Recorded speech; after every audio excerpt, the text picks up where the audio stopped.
One of the first keys or first principles that I want to teach is this idea that the church moves based on revelation that God gives to his servants that is based on the context and needs of God's children. Let me say that again. The church moves based on revelation to God's servants that is based on the context and needs of God's children. Sometimes we don't like to think that revelation to God's prophets is circumstantial or that it's based on context. We want to think that all revelation is the same. But that premise undermines the very nature of needing living prophets and of continuing revelation. If revelation didn't respond to situations, there would be no need for a revelation on redemption if Adam and Eve had not partaken of the fruit and fallen in the Garden of Eden. If revelation was not based on situations, there's no need to call Moses to liberate the children of Israel from Egypt. If revelation isn't based on context, there's no need for the law of Moses. If the children of Israel hadn't rebelled and shown that they weren't ready for the higher law, there's no need for Jesus to give a higher law in the New Testament if a lower law hadn't been issued based on the circumstances and context of Israel at the time. There would be no need for restoration as a whole if there had not been an apostasy, if things hadn't drifted into generational error and keys and ordinances lost and changed. There would be no need to give the word of wisdom if there weren't conspiring men in the last days, as Section 89 says. There would be no need, by the way, for prophets to address the hundreds of times they have to address the subject of pornography if images and the internet hadn't become so proliferant in the mainstream. There would be no need for Elder Bednar to talk about flooding the earth with goodness and truth using social media, even like this, if social media and the internet and these technologies weren't invented. There would be no revelations on obeying the laws of the land if certain countries and certain laws and lands weren't established. What I'm trying to say is, if we take, as a lot of this video series has been, looking at the revelations to Joseph Smith as found in the Doctrine and Covenants, the entire Doctrine and Covenants is a handbook of God responding to situations, needs, questions, context of the time to move his kingdom forward in the circumstances that the children of God find themselves in. That is a big idea that I want us to grasp with ongoing revelation in this church. President John Taylor said it this way. He said, quote, "We require a living tree, a living fountain, living intelligence proceeding from the living priesthood in heaven through the living priesthood on earth. From the time that Adam first received a communication from God to the time that John on the Isle of Patmos received his communication, or Joseph Smith had the heavens opened to him, it always required new revelations adapted to the peculiar circumstances in which the church or individuals were placed." Let me reread that line. New revelations adapted to the peculiar circumstances in which the church or individuals were placed. Adam's revelation did not instruct Noah to build his ark, nor did Noah's revelation tell Lot to forsake Sodom, nor did either of these speak of the departure of the children of Israel from Egypt. These all had revelations for themselves, and so had Isaiah, Jeremiah, Ezekiel, Jesus, John, and Joseph, and so must we, or we shall make a shipwreck. That is a powerful quote, and that's one of the benefits of having living prophets. There's so many more, but they are here to make sure we don't make a shipwreck or maybe a plane wreck, as I will talk about later on in this very video. Well, what are some examples of modern prophets receiving revelations, responding to the current circumstances and context and needs of the time? Well, beginning with, we've talked a lot about Joseph, so I'll jump right to Brigham Young. Brigham Young needed to get revelation on how to move the church forward with the quorum of the 12 apostles, to finish the Nauvoo temple, how to endow all the saints, how and when to bring them west. You can read part of his revelation in section 136 of the Doctrine and Covenants has been canonized. When we get to the Rocky Mountain valleys, how do we interact with Native Americans? How do we interact with the federal government when they make this a territory? How does Brigham Young respond to Johnson's army when they come in 1857? How do we announce and handle the public practice of plural marriage? And on and on. How does Brigham Young standardize the church so that it can flourish in its current organization? Those were all, and much more, that Brigham Young in his long tenure dealt with ongoing revelations in his circumstances. John Taylor, he had to majorly address during his presidency, how does the church respond to ongoing legislation from the United States government trying to stop the practice of polygamy and beginning to target the church specifically? Wilford Woodruff, he majorly had to deal with questions when he became president, like how do we standardize temple ceremonies? Now that we're going to have a Logan Temple, a Manti Temple, a Salt Lake Temple, a St. George Temple, which was the first one. How do we do endowments and sealings for the dead? One of the revelations that Wilford Woodruff dealt with was the law of adoption. Instead of sealing themselves and church members to various prophets and apostles, Wilford Woodruff receives a revelation in 1894 that says, no, let's seal children to their parents, to their parents, to their parents, which changes the nature and direction of temple work for this dispensation. Of course, Wilford Woodruff in 1890 has to deal with the question of how do we handle increasing difficult legislation against plural marriage that is now, with the Edmunds-Tucker Act, seizing and going after the Church of Jesus Christ of Latter-day Saints itself, which results in Official Declaration 1 that leads to the end of plural marriage. If you want to know more about that, watch the video with Taylor and Tyler, and that I was a guest with them on there, or read the church's essays on the ending of plural marriage on that whole context. Well, what else? Well, I won't go through all the prophets, but just some other examples. Joseph F. Smith had to address by revelation, how do we end plural marriage for good? Wilford Woodruff still allowed plural marriages to happen, particularly in Canada and in Mexico. But in 1904, there's a second manifesto saying, we're going to stop practicing any new plural marriages in this church. Joseph F. Smith also had to deal with questions about Darwin and the origin of species and human evolution, which results in a prophetic statement on that subject, on where the church stands. Of course, Joseph F. Smith receives his revelation as we're dealing in 1918 with the Spanish flu pandemic and the ravages of World War I, and his own family has some deaths. Joseph F. Smith gets a revelation on the spirit world and the work for the dead that you and I can read in section 138 of the Doctrine and Covenants. Lorenzo Snow had to deal with how do we help our church that is still on shaky financial ground, and he gets a revelation in the Salt Lake Temple to promote and establish and teach the principle of tithing and make it an established practice in this church. Heber J. Grant had to deal with prohibition and the word of wisdom and get revelation on establishing that as a standard. He had to get revelation in the circumstance and context of the Great Depression.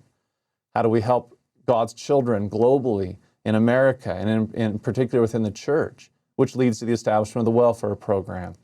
Of course, going all the way back to prophets in particular with David O. McKay, and they were dealing with questions with race and priesthood and the restriction of black Africans on priesthood and temple, which results in Spencer W. Kimball receiving the revelation found today, or announced anyway today, in Official Declaration 2, removing the restrictions, any restrictions on priesthood and temple based on race. Gordon B. Hinckley, the international prophet, the media prophet. How do we work with a growing international church?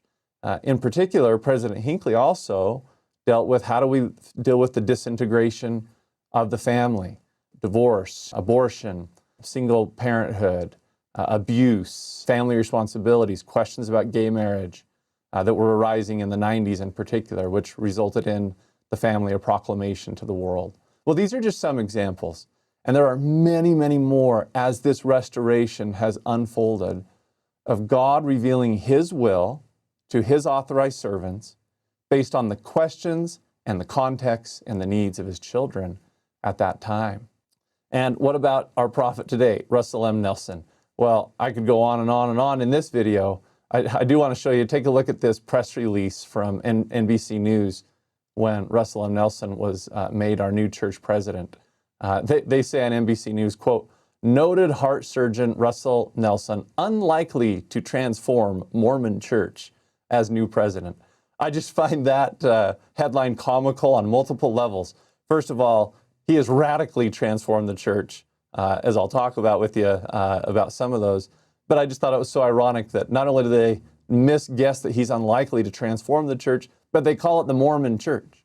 And one of the first things that President Nelson will address is, as prophet, is this is the church of Jesus Christ of Latter-day Saints. We are not the LDS church or the Mormon church. Let's use the official revealed name of the church.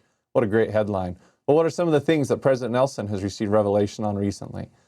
Just a few, and there's many, many more. He changed home and visiting teaching to a higher concept of ministering. He combined high priests and elders into a singular men's quorum. We moved church from a 3-hour church to a 2-hour church. We said goodbye to the Boy Scouts. We said goodbye to young men's presidents. The bishop and the bishopric is the young men's president. We said goodbye to beehives and Maya maids and laurels and with the young women's classes. We said goodbye to the scouting program. President Nelson more doctrinally has focused attention on the temple and the ordinances of the temple and the purposes of the temple. He has made revelatory changes to temple ordinances and ceremonies to help members of the church better understand the doctrinal purposes and covenants of the temple. He's accelerated temple building across the world. He has helped lead the church through the global COVID-19 pandemic, the shutdown in many nations, new curriculum like Come Follow Me, home-centered, church-supported efforts. He's in particular pled for men and women to both understand their priesthood privileges, the power and authority and covenants that come through the priesthood and the temple in particular. Well, I hope to give some principles right now that helps us understand how God is working with his servants and working with us as his church as we look to sustain modern yet mortal prophets who are key holders. The first principle that I want to teach is this. Prophets learn line upon line, just like you and I do.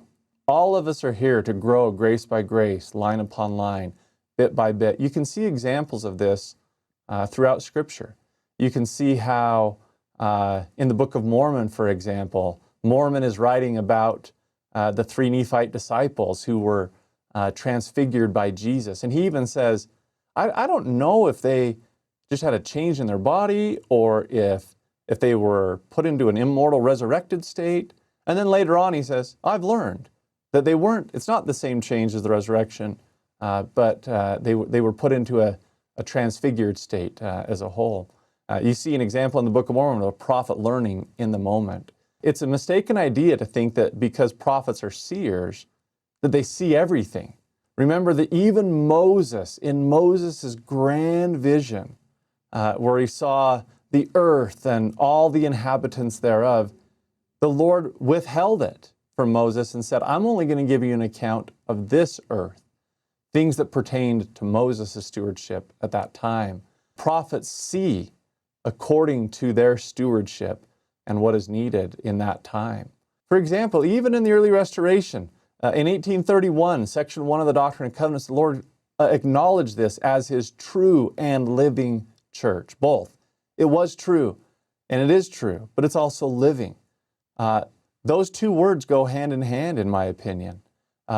Even though, by the way, the church was seen by the Lord as being true, even though we didn't have a quorum of the 12 apostles, we didn't have the patriarch, we didn't have high councils, we didn't have stake presidencies, we didn't have so many of the priesthood structures and organizations in this church that Joseph learned about line upon line.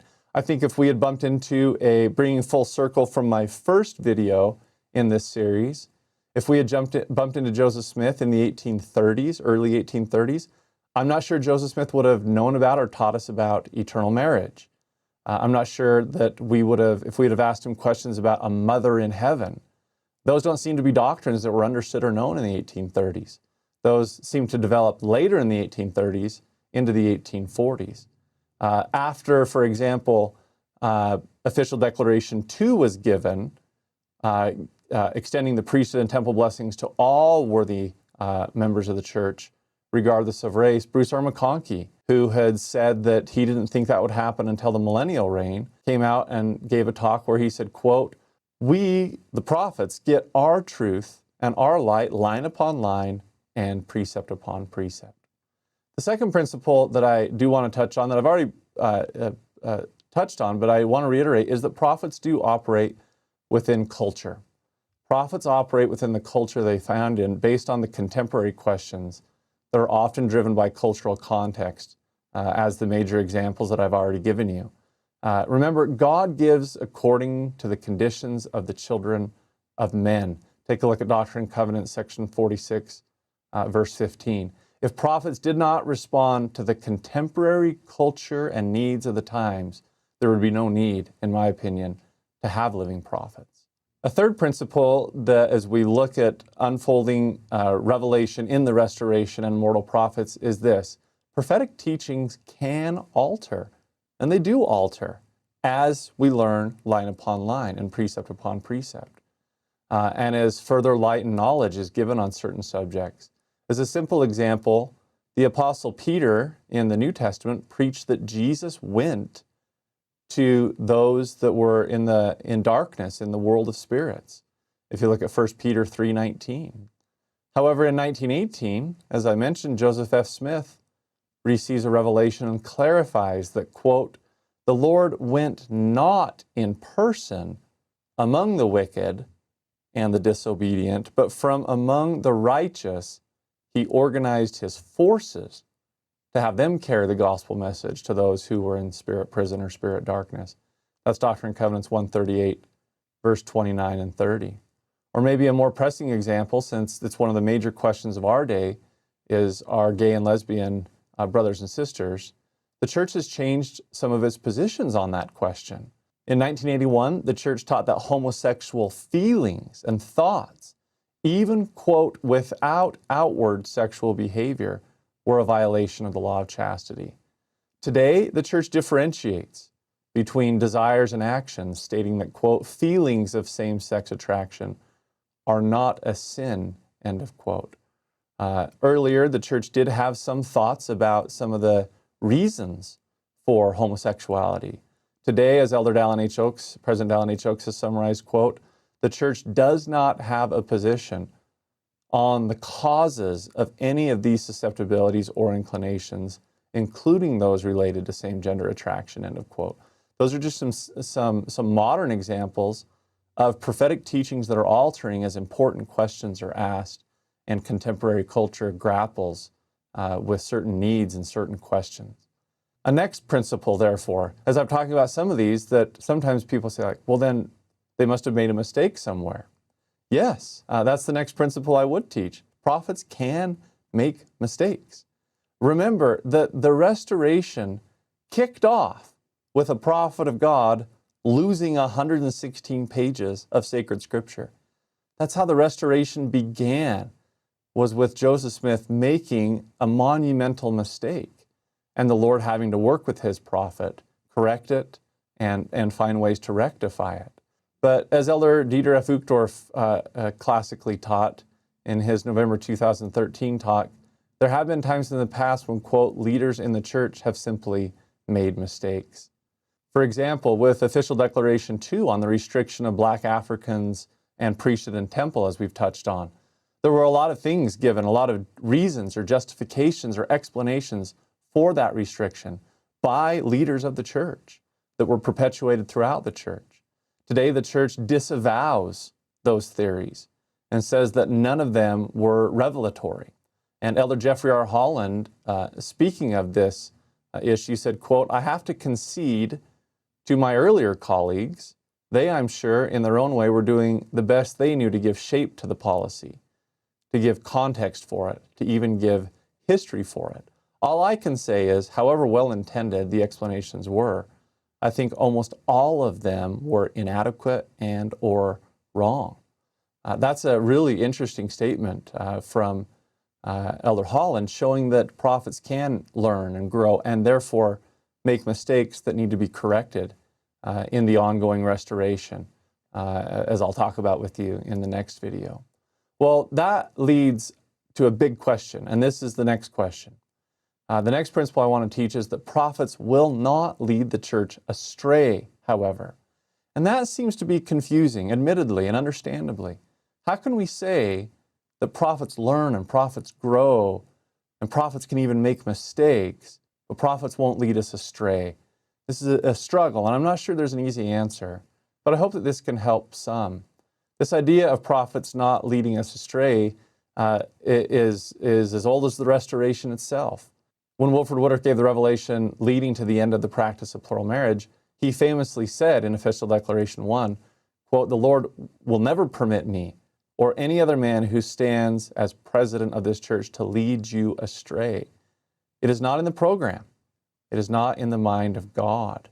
He wasn't the originator of that quote. Brigham Young earlier said, quote, "The Lord Almighty leads this church, and He will never suffer you to be led astray if you are found doing your duty.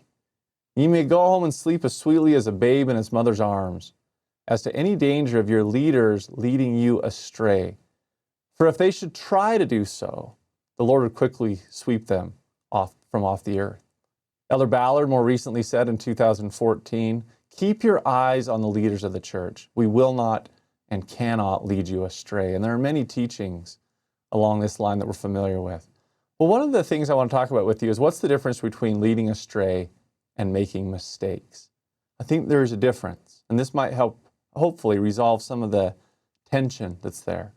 There's a difference between leading astray and making mistakes. If you take a look at this picture, here's a picture of my wife and I with our family. We have 7 children, and therefore we have made a lot of mistakes, and I'll be the first to admit that. If I brought in my 7 children onto this video one by one and lined them up and said, "Tell all the viewers of this video how many times your mother and father have made mistakes," this video would go on for hours and hours, I'm positive. I've had to repent, I've had to learn, I've had to apologize, I've had to grow. However, I'm confident that if we brought in those same 7 children and said, "Do your mom and dad lead your family astray?" I'm confident that all 7 of my children would say, "No, they lead us right.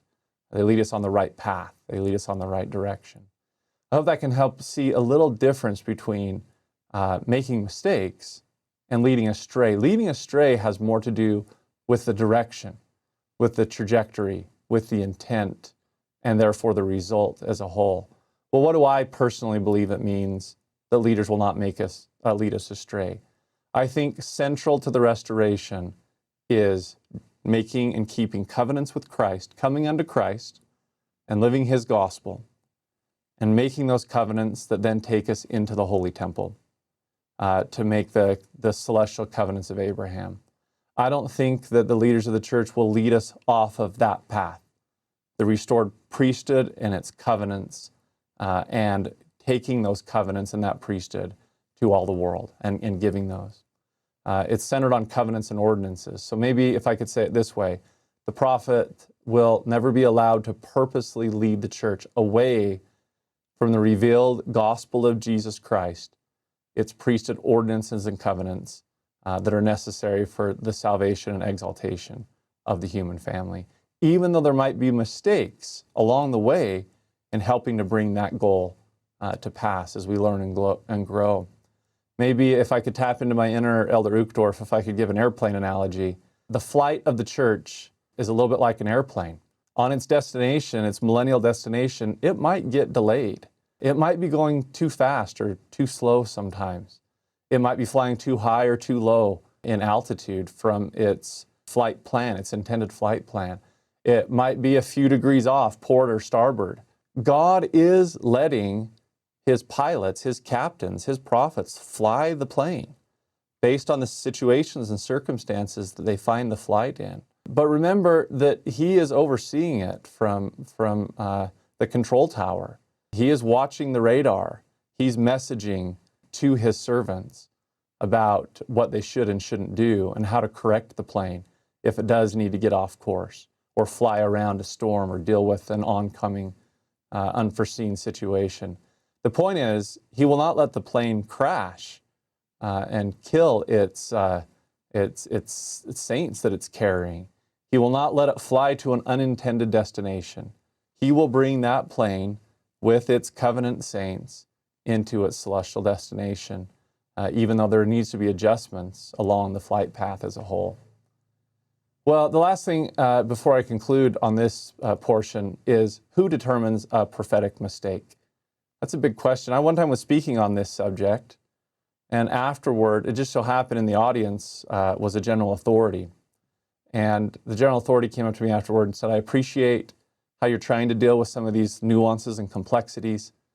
But then he asked me a pointed question that I have not forgot since he asked it. He said, I agree that prophets can make mistakes. And he said, but who gets to determine a prophetic mistake? Is it up to us in our judgment, or is it up to God? And that is a question I would extend to you as well who are watching this video. Tapping back into the analogy of my wife and I leading our family. For example, my wife and I have a lot of policies, we could say it that way, or even teachings, principles, dealing with technology as we raise our teenagers. Every parent out there that's dealing with teenagers and working with them, you know that technology is a new modern context that we're all trying to navigate. Well, we have certain things, and I won't say them on this video because you'll judge whether I'm making a mistake or not, and maybe we are on some things. But what's interesting is one time, as we were talking with our teenage daughters, we told them they couldn't have a certain social media platform while they were young. We said when they reached this certain age, they could have this social media platform. Our daughters freaked out on us. There's no other way to say it. They told us we didn't understand. They told us we were out of touch. They told us we were ruining their social lives. They cried. They pushed back. But my wife and I held firm on that. Now, what was interesting is now some of those daughters are older and they're adults. And as I was having a conversation recently with one of my younger daughters who's moving into her teenage years, I said to her some of our policies. You're not going to get a cell phone at this age. You're not going to have these social media platforms, blah, blah, blah. Well, what was interesting is I was telling her that, just so happened that one of my older daughters was there, and she turned to my younger daughter and said, listen to mom and dad. They know what they're talking about. And then my daughter thanked us for implementing those policies to help her during her teenage years. So we have to be careful sometimes when we rush to our quick judgments about what is and is not a mistake. Sometimes we simply don't have all the information. Sometimes we don't have all the factors. Sometimes, and a little bit of information would turn our perspective on something. Sometimes we don't see a global international church. We only see it through our lens and our experience, which is how we all understand the world. Let's just remember and ponder on that question of who does determine a prophetic mistake as a whole. Well, last few principles as I wrap this up. Remember that prophets have safeguards also. When we say prophets can make mistakes and they won't lead us astray, and how do we continue to balance that? Well, prophets do have safeguards. And one of those safeguards is the concept of the united voice of the first presidency and the quorum of the 12 apostles.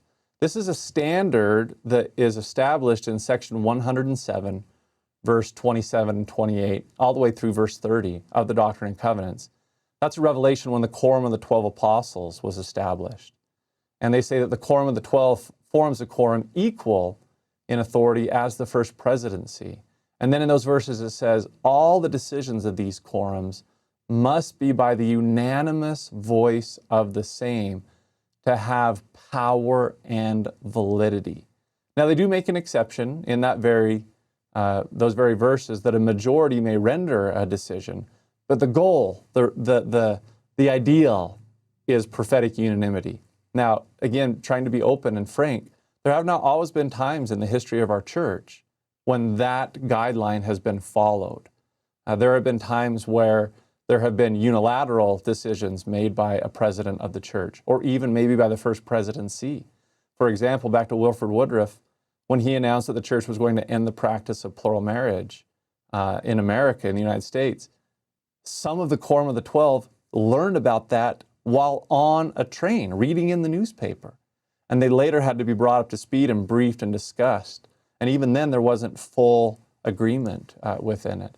This high standard of unanimity with the first presidency and the quorum of the 12, from the beginning of the Restoration to now, the leaders of our church have grown into reaching that ideal, in my view, and my read of church history. Well, President Nelson taught this. He said that prophets, quote, have counterbalances and safeguards abound so that no one in prophetic leadership can ever lead the church astray. And those safeguards are, one of them is this idea of unanimity with the First Presidency and the Quorum of the 12.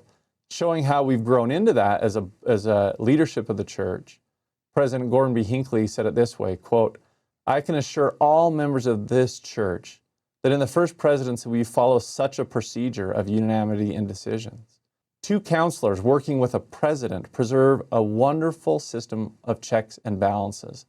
They become a safeguard that is seldom, if ever, in error and affords great strength of leadership." He then goes on to say in that same talk, in almost the 50 years that he has served in the Quorum of the 12 and the First Presidency, he has never seen a major decision of doctrine or policy or implementation in the church where this concept of unanimity was not followed.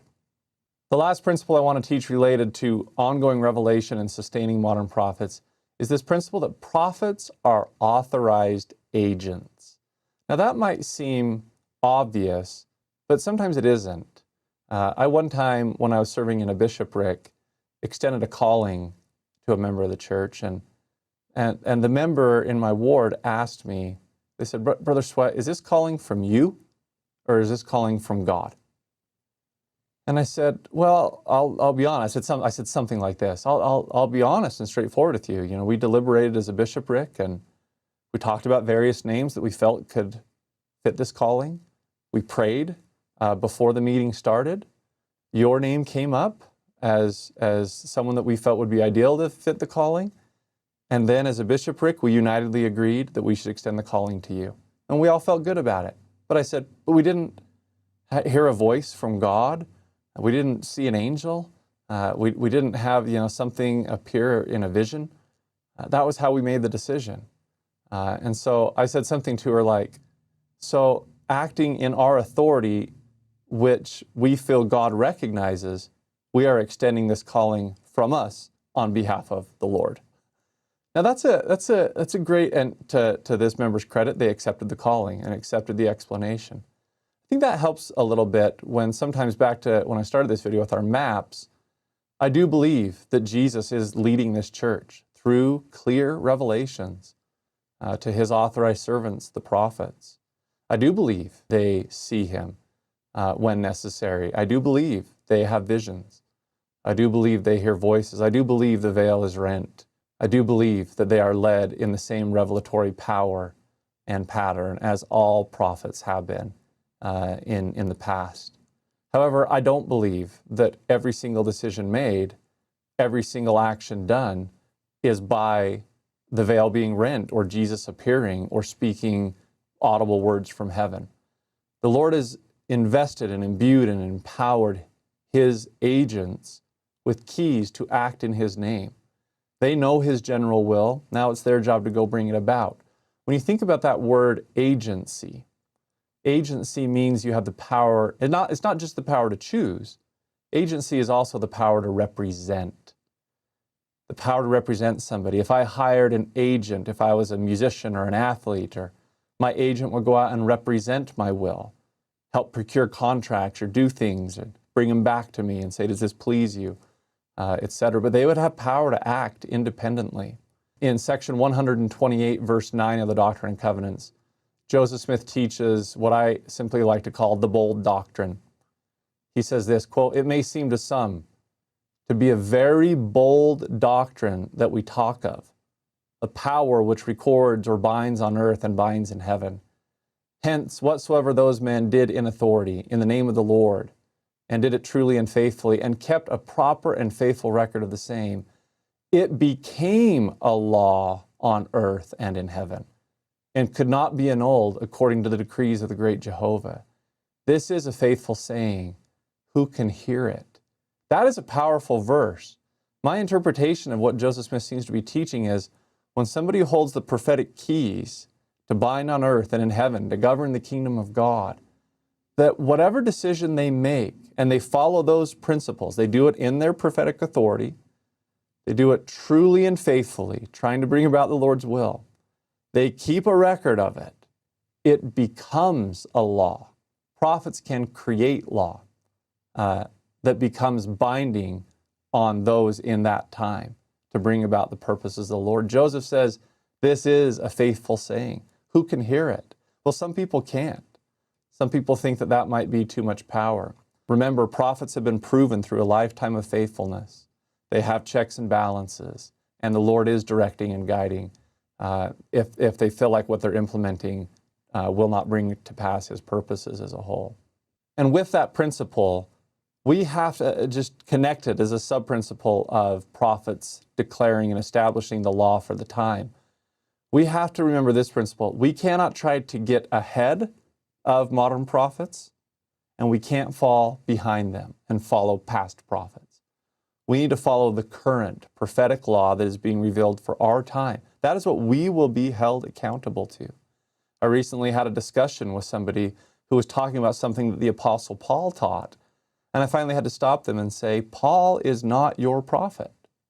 President Nelson is your prophet. And what is President Nelson teaching? We will all be accountable, and we must be accountable. None of us should blindly follow. We will all be accountable for our own spirituality, our own actions, our own beliefs, our own behaviors before God. Brigham Young said, I don't want you to blindly follow us as prophets. I want you to get your own revelation and your own testimonies about what we teach. But we also have to be very careful that we don't become a law unto ourselves and become prophets unto ourselves, as Section 1 of the Doctrine and Covenants warns that we all just create a God in our own image and walk in our own way as a whole. Connected to that, using this analogy, it's almost a little bit like, you and I, back to you can't follow past prophets and you can't try to get ahead of prophets either. You and I can't go on the freeway and hitch up a horse and trot down the middle of the freeway on a horse. And when a police officer pulls us over and says, what are you doing? I can't say, well, people have rid horses down this road for centuries, because that's not the current law. That's not currently allowable. That's in the past, and that's been taken away.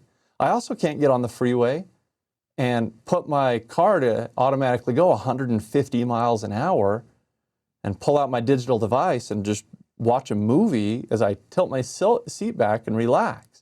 Maybe I have a Tesla or something that can do that for me and auto drive the car. Well, that might be where driving goes in the future. It might be. And we might be able to do that in the future, and it's perfectly within the law, but it's not in the law now.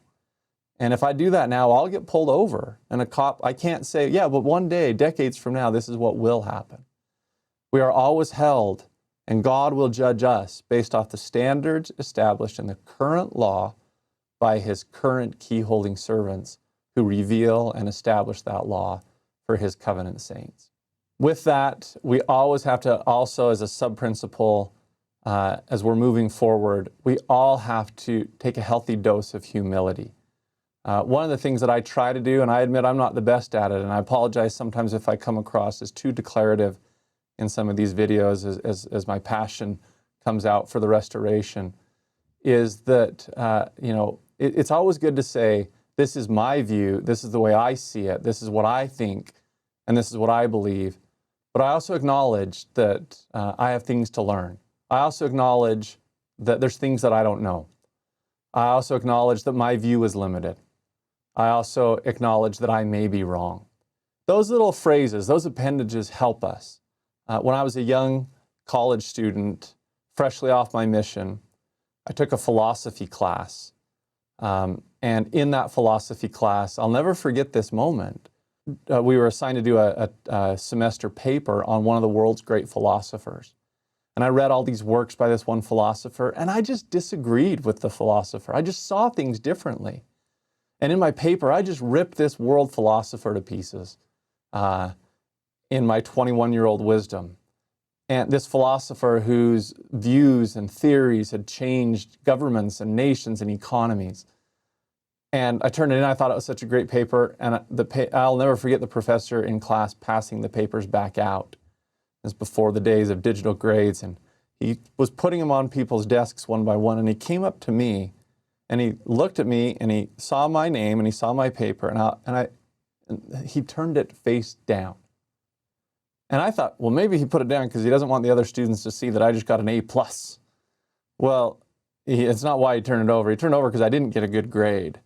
And the reason why I didn't get a good grade, written in red ink at the top, was not because I didn't cite my sources well, or not because I didn't follow a good logical syllogism in my arguments, or have supporting data behind it, or whatever, or that my English wasn't good. No, all he wrote at the top of my paper was this, in bold red ink: a little humility will do you good speed in your life. Then he gave me a poor grade. A little humility will do you good speed in your life. And I joke that ever since then I've worked on that, and now I'm the most humble person that I know. No, I'm just kidding. But I have never forgot that principle. And I do think it's always good, as we wrestle and grapple, as we sustain modern prophets and recognize them as God's key-holding servants, and yet also acknowledge the nuances, the contexts, the learning, the growth, the mistakes, the laws, the improvements, the changes. As we deal with all these factors coming together, it's good for all of us to always have a dose of humility as we learn to submit to our Savior and continue on the covenant path of the gospel. As I conclude this video, maybe that is a good thing to focus on, is these prophetic keys. I don't sustain prophets because I believe that they see everything for all time. I personally don't sustain prophets because I think they have every answer to every question. I personally don't sustain prophets because I think that every single thing they do is eternal and will never change. I don't sustain prophets because I don't think that there aren't some mistakes that are made. I don't sustain prophets because of any reasons like that. I personally sustain prophets because I do believe that this is Jesus's church and it's Jesus's kingdom. I believe he is at the head.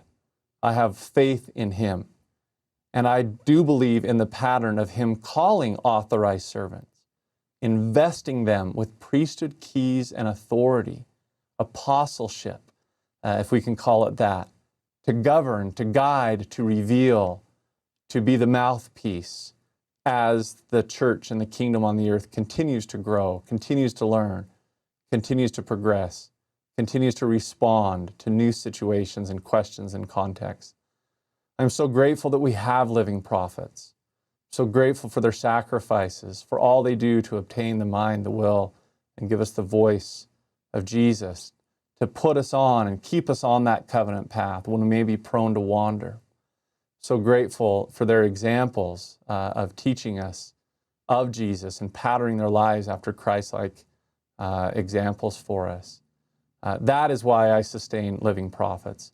I recognize them as the key holders to govern the kingdom of God. I recognize them as the ones that when revelation will come to guide the church and the kingdom in this ongoing restoration, that it will come through them. I hope this video and some of the principles helps you as you continue to follow modern, current revelation, modern, current living prophets as we all move forward in the unfolding restoration.